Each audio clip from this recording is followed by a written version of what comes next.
the voodoo was more or less brought here from the Haitian, yeah. Yes. And that's how it all got started down here, was through Haiti immigrants. And I thought that was pretty. I never knew that. Yes. So actually, before I get into my shit, that fucking transitions me into a really fun topic since we're on the witches.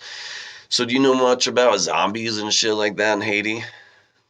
No, I don't. All right, so I never heard of that. It's super interesting. I've watched and done a lot of research on it because there's something to it. And a lot of times it's bullshit, but it's interesting, the bullshit cases even. So back in the early 1900s, you can look this up. There's actual pictures of one of these zombies.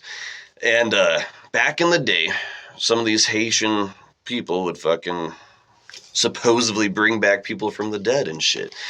But it turned out some of it was just trickery. They would actually drug certain people, these Haitian voodoo doctors, and they would go into like a coma and shit because they just poison them with the right amount of shit. They'd go into a coma, and then everyone think they're dead. So they're like, oh no, we gotta bury him. Shit, they'd bury him. And then the Haitian dude who poisoned them knew, oh, they're not fully dead. So he went back, he would unbury him, he would take them back to his farm. When they'd wake up, they'd be basically zombified because he'd keep them doped up on some other fucking kind of tranquilizer or something like that. Yeah. And so then he'd just keep them on his farm. So he had like a farm. Actually, this happened multiple plantations in Haiti, but they would have these Haitian plantations with these zombies, but it was just people who thought they're dead and then brought back to life, and then the Haitian dude would even trick them, hey, I brought you back to life, you need to work on my fucking farm now for the rest of your life. So crazy shit like that. But one of them actually escaped. One of them left the farm.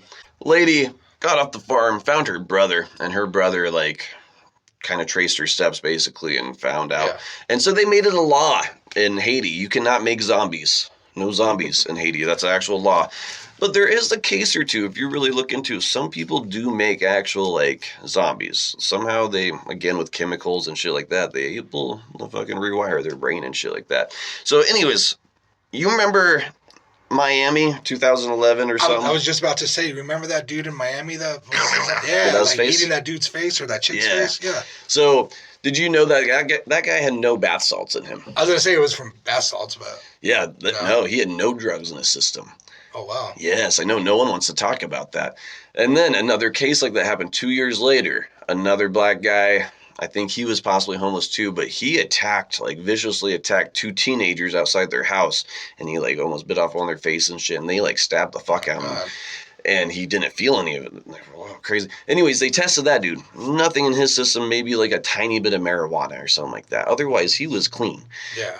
They started to find out that they think those were dudes that were being experimented on by some Haitian voodoo doctor. He was like making zombies and sending them out. And he was in Florida though, and he was just sending out like in the swamps. He was like chilling and abducting homeless people and drugging them, making them zombies and shit. So since there's no drugs in their system, they thought he had to have been doing actual voodoo on them. That's why no one like talks about it and shit. But if you look into that is crazy how something like that just kind of got pushed under the... Especially the second case. No one talked about that second case, really. So